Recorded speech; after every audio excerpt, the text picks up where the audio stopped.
And we're live. Welcome back, everyone, to another high vibe conversation. I'm your host, Shel Shapiro. With me today, I've got the amazing high vibe women, Stina Marie, Linda Vetrus Nichols, and Jenny Langren. Uh, Today, we're going to be talking about time heals all wounds. And I'm excited to dive into this conversation with you. So I want to do a little bit of housekeeping as LinkedIn notifies me at the top that it's having trouble streaming, but that's okay. We're going to keep rolling. Uh, this is a safe space. We invite you to share with us as we share about our life lessons and our journey. We're going to hold space for you. So if you feel like this conversation is resonating with you, please feel free to drop your comments into the chat, whether you're catching this live or on the replay. And we'd love to chat with you more about whatever it is that's coming up for you. So today, again, we're going to be talking about time heals all wounds. And I'm going to kick it off today with Jenny. Jenny, what's coming up for you when we talk about time healing all wounds?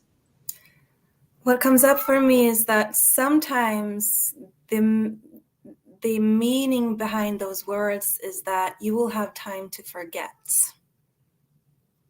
And that has often been expected of me in terms of forgiving, to forgive and forget and allow time to pass and just to not think of it anymore. So as this conversation is coming in, it's around forgiveness for me, and how healing more and more is becoming to seek clarity and not stick my head back into the sand. I've gone through so many years of being naive and forgetting and forgetting and forgetting and allowing people to hurt me over and over and over again. So time healing all wounds for me is to use that time to get a sense of clarity, to keep my eyes wide open, to recognize and speak of matters as they are, and hold myself accountable for my part, and to forgive myself for my part, but also to hold other people accountable for theirs. And yeah, that's just at the top of my head. Thank you, Shel. I love that. So time healing all wounds does not mean sweeping it under the rug and just like forgiving and forgetting. Uh, I can really relate to that.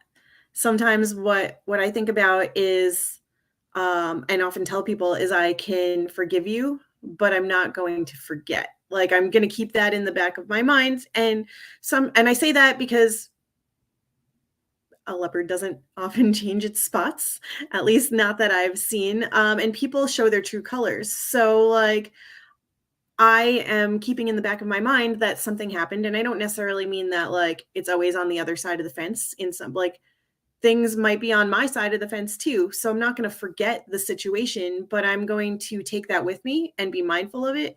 And I can still forgive along the way and move forward, but it doesn't mean like pushing through whatever needs to happen. It doesn't mean that I'm going to just like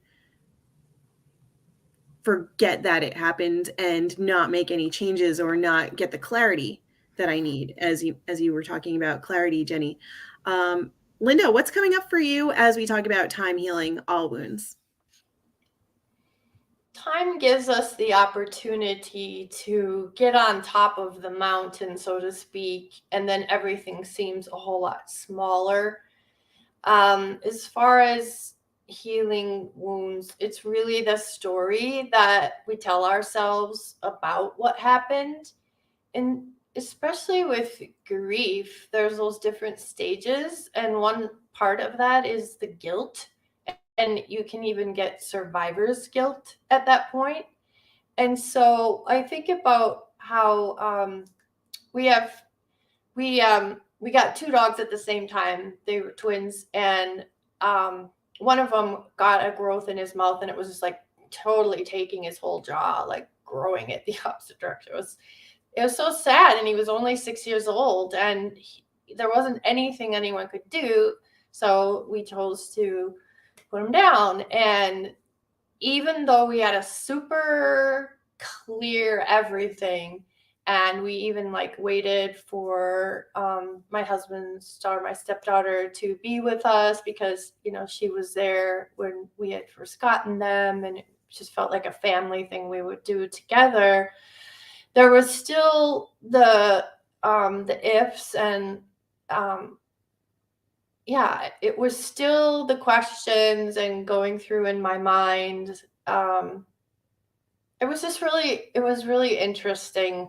And then you watch other people in their grief, and those questions come up, and the guilt comes up, and Stina just lost her father a year ago, and her son, her kids, the guilt is even coming up. So it is really interesting, even though the story you're telling yourself is like you're perfectly clear on what's going to happen, and then even afterwards you're perfectly clear on what did happen, and then grief just comes out of nowhere, hits you like a wave, and boom, those questions are coming at you, and it's like, this is really weird. Yeah, so it is the story that we're telling ourselves. That is what really helps our healing, and what helped me with my healing after my dad died. As you guys know, it was sitting with a pastor whose wife had lost her life to suicide, and just sharing fun things and funny things and sad things, and letting all the emotions come up. So processing with others is really healing, and there's a time to do that, and there's a time to not do that. I remember sitting all alone in my father's closet, absorbing his smell. I had lost him to suicide. So, yeah, there's a time for everything. There's a season for everything. And it seems like as things come back, they come back in a different, maybe even a weaker form or whatever. But then if there's a trauma, if something happens that you weren't expecting, something that takes your breath away or whatever, you can kick right back in. Like, I don't think anybody doesn't have PTSD. Like, everyone has complex PTSD at some level or another. And you never know what's going to trigger you back to those feelings of that rawness, as if it had just happened. So, yeah, that's my take on it. Thank you, Linda. What's coming up for me as I hear you talk about complex PTSD and grief, and these are kind of like the invisible wounds that we don't always see. Like, you could, if we're talking about this from an external visible standpoint for a second, like, you get a scratch on your knee, like, that's going to take a certain amount of time to heal and go away. But it's not just time that's healing it. It's like getting the nutrients, or like whatever creams or ointments that you need to put on to help the healing process. It's the oxidation, or like the fresh air and the cleanliness of it, that's going to help perpetuate it. So it's not just time alone, like by itself, that's helping heal. But if you think about that on the internal, we don't see what's happening. And I don't just mean your internal organs. I mean, like, we can't see what's happening with people's emotions and what they're actually like thinking or feeling or experiencing inside of themselves that they're not presenting. And we often don't see it, especially if they're masking their grief or their trauma, and carrying through their day-to-day things. So I think about the invisible wounds, and I'm just questioning, and I'm wondering right now, does time heal all of it, or is it compounded by other things that are factoring in? Yeah, and that's such a good point, Shell. And sometimes even physically we get hurt, and we don't even realize how hurt we are, because it was a deeper trauma in the muscles or whatever, and it comes out later when we least expect it, when we make one false move, and it, like, how could that hurt that bad? And it reminds me of my stepdad. He was in a horrible car accident when he was in the Army, and he was probably about 18 years driving home, I think after boot camp or something. Anyways, the whole windshield shattered, and that glass went into him. And he's what, I don't know how old he is, like he's in his 80s now, and that glass is still coming out. He'll be like, something's bothering him, he'll pick, and a piece of glass comes out. So there's many levels to trauma and many levels to grief. And whether it's a physical injury or something that we can't see beyond the surface, I also think about like people's responses or expectations of others that have gone through something and are taking time to process and heal. Something that comes up for me is being asked, and not necessarily me specifically with any particular experience, but in general, I've heard this: how are you not over this yet? Or like, why are you still harping on this? Or like, can't you just move on? Any variation of that.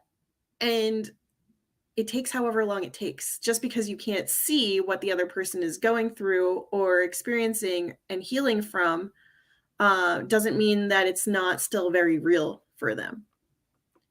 So, food for thought. If you've ever been asked that, or have even asked that question of somebody,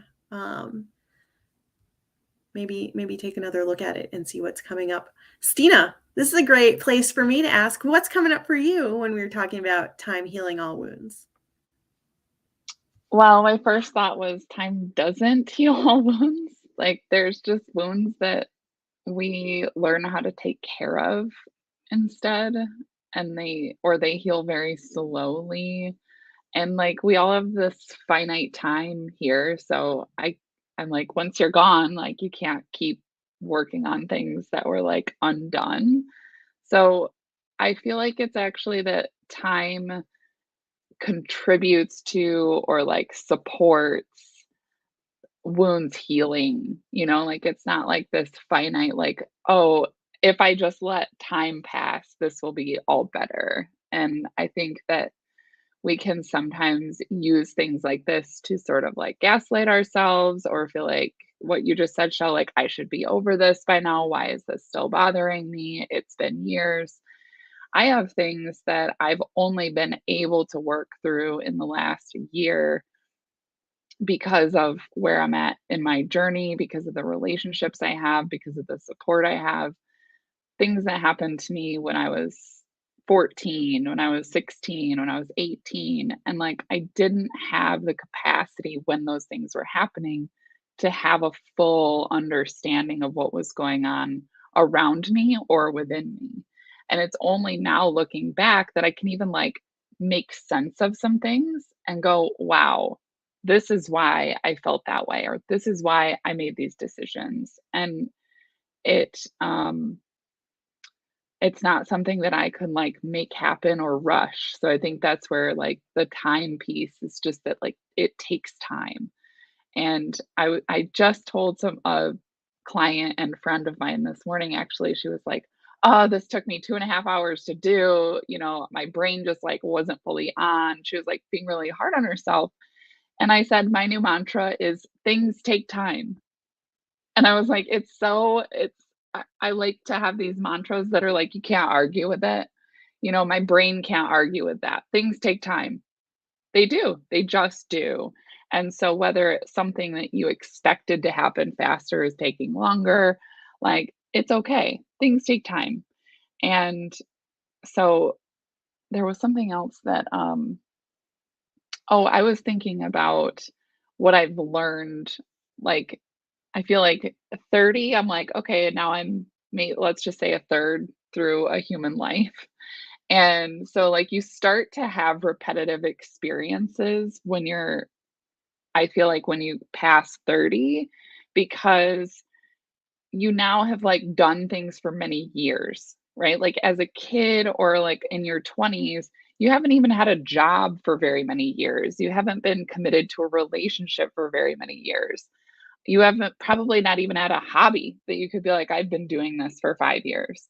And so once you hit like a certain age, you develop maturity where you've had these substantial experiences and you can predict things a little bit more. You can, like, life doesn't surprise you so much, even if it's like, that doesn't mean we don't go through things, but you're not so shocked that that things happen.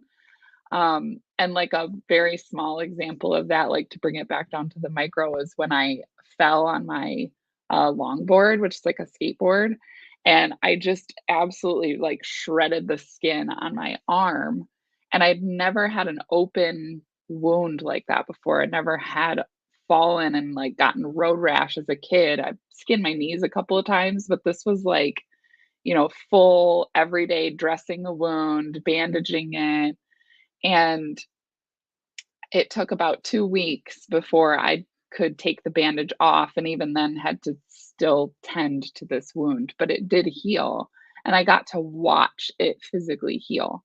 And so now after that, like, anytime that I have a physical, like, injury, I can tell myself, like, "Give it 2 or 3 weeks. It's gonna be so much better." And even if, like, when I got COVID, I'm like, "Give it 2 or 3 weeks, it's gonna be so much better." And you develop the ability to, like, weather that time, that healing, that grief, all of the emotions and experience that comes with it. You know that you can get through it. You know that you will get through it, and that it's all necessary. It's not like, it's accepting the time that it takes to heal, instead of being like, "Oh, this isn't that big of a deal. I'll just get over it." It's like, it's gonna take some time, and I can, like, have peace with that experience. So, those are my thoughts on time healing. Peace with that experience. That's pretty profound. Like, it's just kind of like a wave that like rushes over me almost to, and I'm kind of like letting that sit as I process those words. Um, Wave is not the first thought that I had. I was actually thinking about talking about the layers of an onion, but a wave works really well. Like, things come in waves sometimes, and you're not always as through something as you thought you were. To your point about like things becoming a little not redundant after you hit a certain stage in your life, but like you can see it with clearer eyes if something comes up again, or you have a similar experience and now you're better equipped to handle it. Those are the waves that I'm talking about with time and healing too, and with trauma. I had an experience earlier this week where I was driving a car, I had control of the car, but I lost the capability to do a lot of things within the car. And as I was navigating to safety, I recognized pretty quickly afterwards that it was very much like aligned with how I burned out a few years ago. The car being the burnout, not me in this case. But like, this was another wave of this coming up for me, and I was better prepared for it, because I had gone through that before. So, not that I could necessarily relate to an inanimate object being the car, but that I could understand why it might have happened that way. I could almost sympathize with like the car's breakdown, and give it some human attributes to it. But like, it really helped. That sounds silly just when I'm saying it, but like, it really helped me understand my own burnout from a different perspective. And as much as I say I have healed through my burnout, I'm still navigating it. It does still come back up. Parts of it do resurface, and I'm like, oh, well, we're here again, but I'm seeing it with new eyes. It's a new perspective, it's a new way of approaching it. And here's what I've learned over time to get me through this situation now. And so when you're talking about watching that wound on your arm, or any physical wound or any emotional wound, heal, and giving it 2 to 3 weeks to just do its thing, and you'll feel so much better afterwards. Thank you for like giving yourself the space and to just sit with it and let it be and do what it needed to do and not rushing through that process. Because now you are in a better place to see it, but also you're not beating yourself up in the moment of like, why isn't this healing faster? Like, it's how come it still hurts? And now you can kind of like, okay, I know that, and I trust that this is going to not be what it is forever. And I'm just going to honor those moments and be kind to myself, instead of just barreling through it and expecting it to have a faster result or outcome. Yeah, and I think the frustration is I thought I was over this. That's another thing we put on ourselves. And Shell, like kind of like new devil, new level, new devil, right? Like you're going through it, and yet the difference for you in this one is that once you got to safety, you actually had someone the police officer, right? So you landed safely, but you also landed with a safe person. And I just think that's really cool that you drew in the police officer. If you think of like your life stories as dreams, and then you look up like dream intent, it's pretty cool. It's the size, because and the velocity of how quickly that wave is coming in. So waves can like lap at your legs, and tickle. Waves can tickle, and waves can kill. Waves can knock you down and drown you. So it is really interesting when you start thinking about waves as well. So thanks. Yeah, I could roll with the wave analogy for quite a while. And yeah, it went to your point about having the police officer there, and I can share this story more completely with anybody who's interested. It wasn't just the police officer that I happened to pull in front of as I was navigating my way to a safe place. My friend was there as well. I was picking a friend up from the airport, and so he was a safe person that I felt okay around, the police officer that was right there that I could ask for help from. And giving myself kindness and space to process, that was when I recognized that I was freezing. And that was a response to an experience that I don't usually have. I'm usually either in like fight or fawn. Freeze is not, I don't remember that I've ever like clearly run away, or at least not that I've recognized the flee one. But freeze was very new for me. And so having that, and I think I could do that and allowed myself to do that because I had safety and support around me from multiple people, that I could let my guard down in that way, because I previously wouldn't have given myself that. I would have stayed super like, all right, here's what I need to do, figure this out, go, go, go, go, go. So this new time, this new wave, I'm a new me, and I got to experience it differently. And that feels pretty good too, to honor myself in that way, even if the freezing feels a little bit uncomfortable. Yeah. The other thing that's coming up for me when I hear it is you not only had two safe people, you had two people who believed you, which would be another one for you. So that was very extra cool. Facts.